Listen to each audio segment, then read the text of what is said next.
ఒక మంచి పార్కును ఏర్పాటు చేసి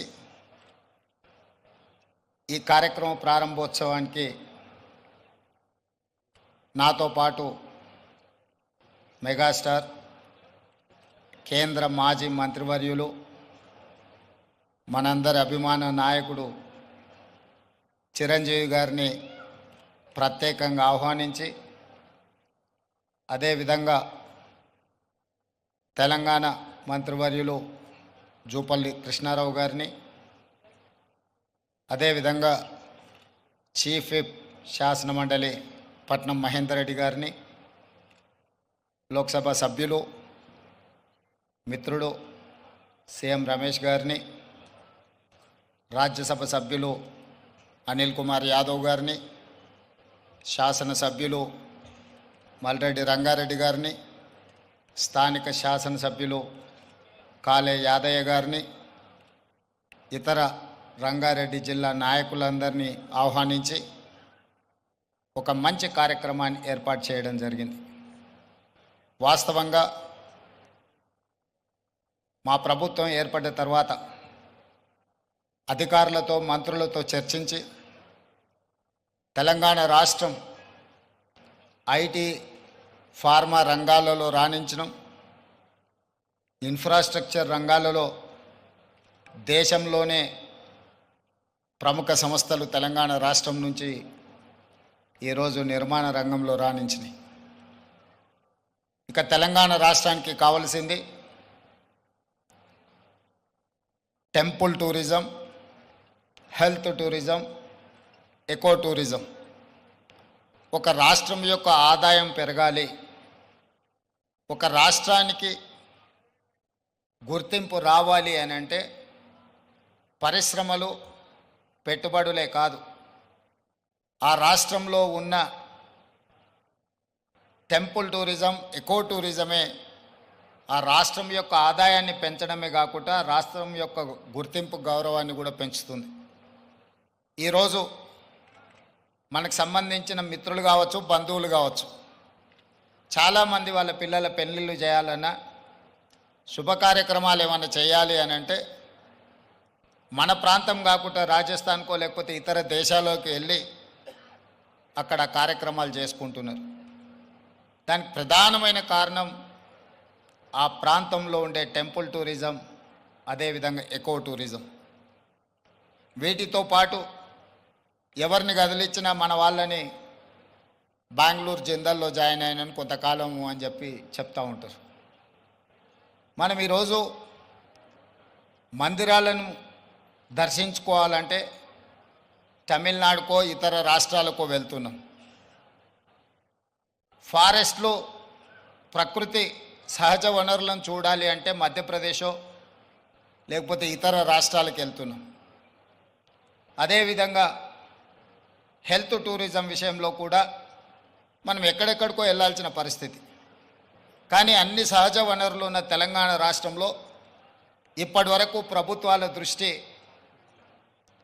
ఈ హెల్త్ టూరిజం మీద, ఎకో టూరిజం మీద, టెంపుల్ టూరిజం మీద ఫోకస్ లేకపోవడం వల్ల అద్భుతమైన ఆలయాలు ఉన్న తెలంగాణ రాష్ట్రం, అది 1000 స్తంభాల గుడి కావచ్చు, యునెస్కో గుర్తింపు పొందిన రామప్ప మందిరం కావచ్చు, లేకపోతే శ్రీశైలం కావచ్చు, రాజన్న వేములవాడ రాజన్న మందిరం కావచ్చు, ఇట్లాంటి చాలా మందిరాలు, ప్రపంచ ప్రఖ్యాతిగాంచిన మందిరాలు మన దగ్గర ఉన్నాయి.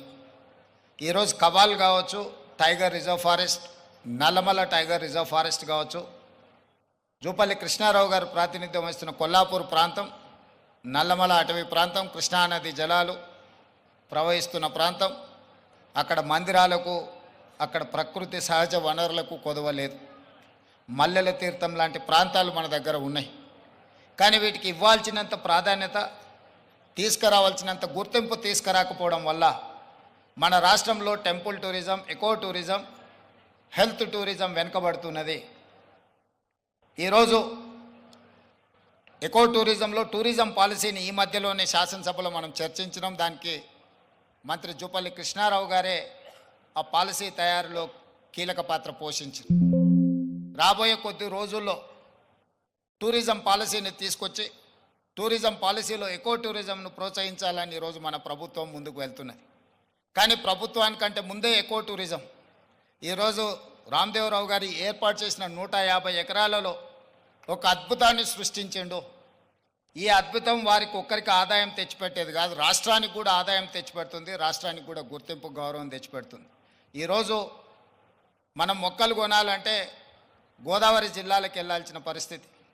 ఎవరైనా జూబ్లీ హిల్స్, బంజారా హిల్స్ లేదా ప్రముఖులు ఎవరైనా ఇల్లు కట్టుకుంటున్నారు అని అంటే గోదావరి జిల్లాల నుంచి మొక్కలు తెప్పించుకునే పరిస్థితి నుంచి ఈరోజు వికారాబాద్ చెవెళ్ళ ప్రాంతం నుంచే ఎవరు ఇల్లు కట్టుకోవాలన్నా ఇంతకుముందు పెద్దలు చిరంజీవి గారు చెప్పారు. 20 సంవత్సరాల క్రితమే వాళ్ళు ఇల్లు కట్టుకున్నప్పుడు జూబ్లీ హిల్స్లో ఒక ప్రత్యేకమైన మొక్కల్ని పెట్టాలి అంటే రామ్దేవ్ గారి దగ్గర నేను తీసుకున్నాను. ఇది ఇంకా అభివృద్ధి పదం వైపు నడవాలి. ఈరోజు ఇక్కడ జరిగిన అభివృద్ధి ఇక్కడ మన కళ్ళకు కనిపిస్తున్నది 30%. నేను అనుకోవడం ఇంకొక సంవత్సరంన్నర తర్వాత ఇది ఒక అద్భుతమైన పర్యాటక క్షేత్రంగా మారుతుంది అనడంలో ఎలాంటి సందేహం లేదు. ఖచ్చితంగా ఇది ఆ దిశగా రాణిస్తుంది.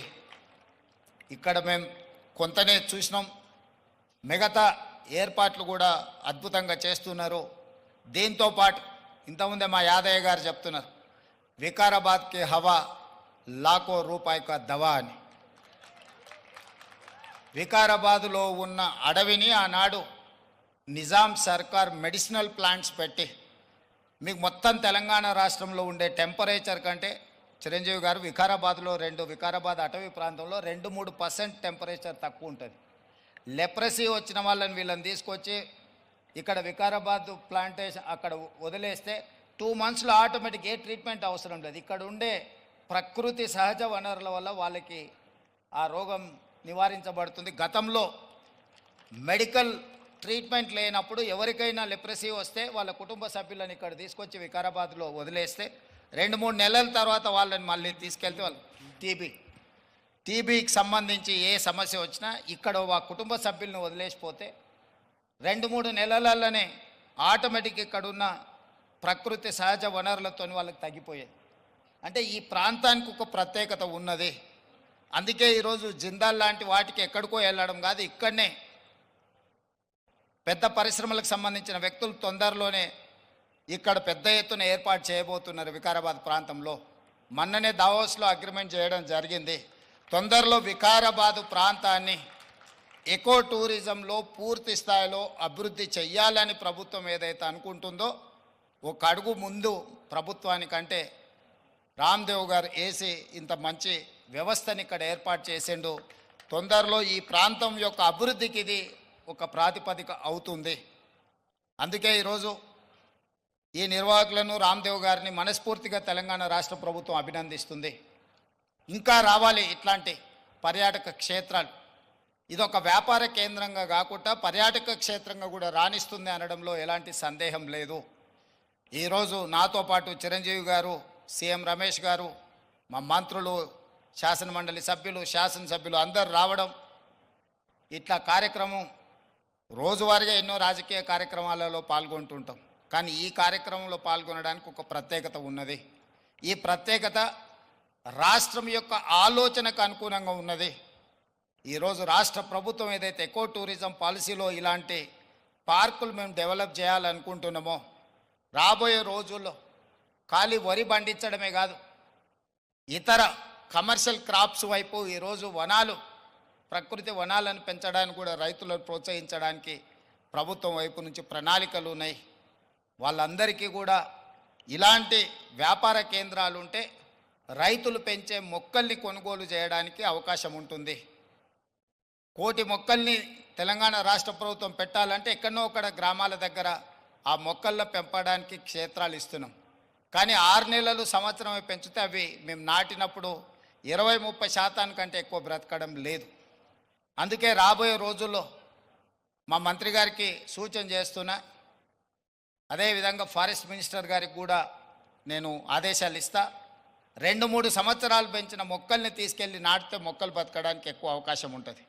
కానీ మరి రైతు 2-3 సంవత్సరాల ఆదాయం లేకుండా ఉండాలి అని అంటే రైతు బ్రతకం కూడా కష్టమవుతుంది. అందుకే దానికి తగ్గట్టుగా ధర చెల్లించి రాష్ట్ర ప్రభుత్వమే కొనుగోలు చేసి రాష్ట్ర ప్రభుత్వం నాటే హరితహారం మొక్కల్ని 3 సంవత్సరాలు 4 సంవత్సరాలు పెంచిన పెద్ద మొక్కల్ని నాటితే అది ఒక్క సీజన్లో మనం కాపాడుకోగలిగితే చాలు, అది తప్పకుండా చెట్టుగా వృక్షంగా మారే అవకాశం ఉంటుంది. అందుకే రాబోయే రోజుల్లో ప్రభుత్వం యొక్క విధి విధానాలను చర్చించుకొని వాటిని సవరించుకొని తెలంగాణ రాష్ట్రాన్ని ఒక ప్రకృతి వనంగా మార్చాలని. అక్కడ రామయ్య గారు ఉన్నారు, ఒక సామాన్యమైన రైతు. మీరందరూ వారు ఎవరో అనుకోవచ్చు. రామయ్య గారు ఆయన ఒక వ్యవసాయ కుటుంబం నుంచి వచ్చి మొక్కలు నాటే కార్యక్రమంలో భారత ప్రభుత్వం వారికి పద్మశ్రీ అవార్డు ఇచ్చింది. చిరంజీవి గారు రాణిస్తే చిరంజీవి గారికి పద్మభూషణ్ ఏ విధంగా ఒక రంగంలో రాణిస్తే ఇచ్చిండ్రో, ఒక రైతుకు కూడా మొక్కలు నాటడంలో రాణించినందుకు రామయ్య గారికి ఆ గుర్తింపు వచ్చింది. ఖమ్మం జిల్లాలో ఒక మారుమూల ప్రాంతంలో ఉండే ఒక వ్యవసాయ రైతు మొక్కలు నాటడం వల్ల పద్మశ్రీని సాధించిండు. అంటే ఒక కమిట్మెంట్, డెడికేషన్ ఉంటే ఈ ప్రభుత్వాలు గుర్తిస్తాయి, ప్రోత్సహిస్తాయి. రామయ్య గారు లాంటి వాళ్ళని మనం ఆదర్శంగా తీసుకోవాలి. అందుకే ఈ మధ్యకాలంలో కేంద్ర ప్రభుత్వాన్ని కలిసినప్పుడు మాకే నాంపే ఎక్ పేట్ అంటే తల్లి పేరు మీద విద్యార్థులందరూ ఒక మొక్కను నాటి దాన్ని సంరక్షించాలనే ఒక విధానాన్ని ముందుకు తీసుకొస్తున్నాము. ప్రతి విద్యార్థి తమ కన్న తల్లి పేరు మీద ఒక మొక్క నాటి ఆ స్కూల్లో ఆ మొక్కను కాపాడితే కొన్ని లక్షలాది కోట్లాది మొక్కల్ని ప్రతి సంవత్సరం మనం పెంచుకుంటూ పోవచ్చు. ఇట్లాంటి వినూత్నమైన కార్యక్రమాలను ప్రభుత్వం తీసుకురావాలనుకుంటుంది. తొందరలోనే ఈ విధి విధానాలతో ముందుకు వస్తాం. ఏది ఏమైనా రామ్దేవ్ గారిని మనస్ఫూర్తిగా అభినందిస్తున్నా. ఒక మంచి పర్యాటక క్షేత్రంగా దీన్ని తీర్చిదిద్దండి. ప్రభుత్వం వైపు నుంచి అవసరమైన సహకారం తప్పకుండా ప్రభుత్వం అందిస్తుంది. మంత్రి జూపల్లి కృష్ణారావు గారు, స్థానిక శాసనసభ్యులు యాదయ్య గారు, మహేందర్ రెడ్డి గారు ఉన్నారు. ఏదైనా స్థానికంగా అంశాలు ఉన్నా కూడా వారు మీకు సంపూర్ణమైన సహకారాన్ని అందిస్తారని తెలియజేస్తూ మీ అందరి దగ్గర సెలవు తీసుకుంటున్నారు. ధన్యవాదాలు మిత్రులారా.